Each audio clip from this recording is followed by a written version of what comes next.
Abu Dhar, que Dieu l'agrée, a dit, comme je demandais à l'envoyé de Dieu, paix et bénédiction de Dieu sur lui, quelle était la première mosquée bâtie sur terre, il me répondit, la mosquée sacrée. Et ensuite, continuai-je. Ensuite, reprit-il, ce fut la mosquée Al-Aqsa, de Jérusalem. Et quel était l'intervalle du temps entre leur construction, repris-je. 40 ans, répliqua-t-il. Puis il ajouta, partout où t'atteindras lors de la prière, accomplis-la. Car la terre, entière, est un lieu de prière.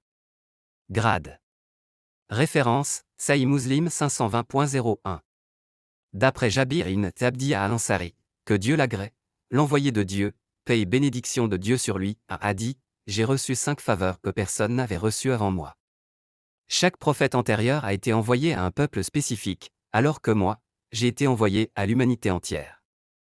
Les butins m'ont été rendus licites tandis qu'ils ne l'étaient pas pour les autres.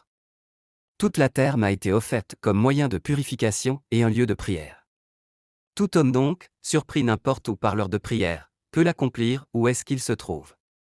On m'a accordé la victoire sur l'ennemi en lui inspirant la terreur à une distance d'1 mois de marche.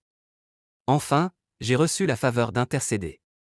Référence, Sahih Muslim 521.01. Anas ibn Malik, que Dieu l'agrée, a dit, le prophète arriva à Médine et s'installa dans la partie la plus haute de cette ville chez une tribu dite les Banu Alin Awef. Il séjourna chez eux 14 nuits, puis il envoya chercher les Banu en Najar. Ceux-ci arrivèrent le sabre en bandoulière. Il me semble encore voir l'envoyé de Dieu, paix et bénédiction de Dieu sur lui, monté sur sa chamelle, Abou Bakr en croupe derrière lui et les notables des Banu en Najar autour d'eux. Ils marchèrent jusqu'à arriver à la demeure de Abu Ayoub. L'envoyé de Dieu, paix et bénédiction de Dieu sur lui, priait là où l'heure de la prière l'avait surpris, même parfois dans l'enclos des moutons. Puis, il ordonna de bâtir une mosquée et manda dans cette fin au chef des Banu en Najar. Aux Banu en Najar, leur dit-il, quel prix me demandez-vous pour cet enclos? Par Dieu? Répondirent-ils, rien, nous n'en demandons aucun prix, sinon à Dieu.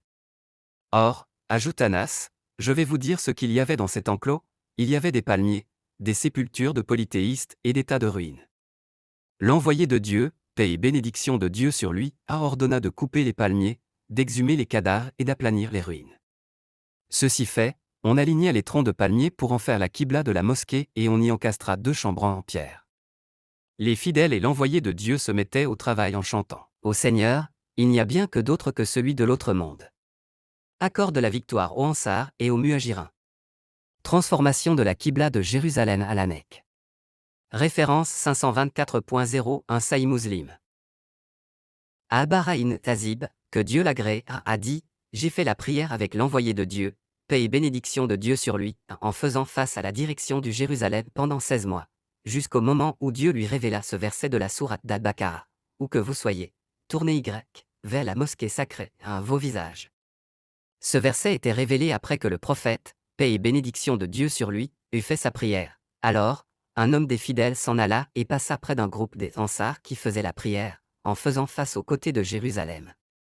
Quand il les mit au courant du changement de la qibla, ceux-ci firent aussitôt face à la direction de la Kaaba. Référence, Sahih Muslim 525.01.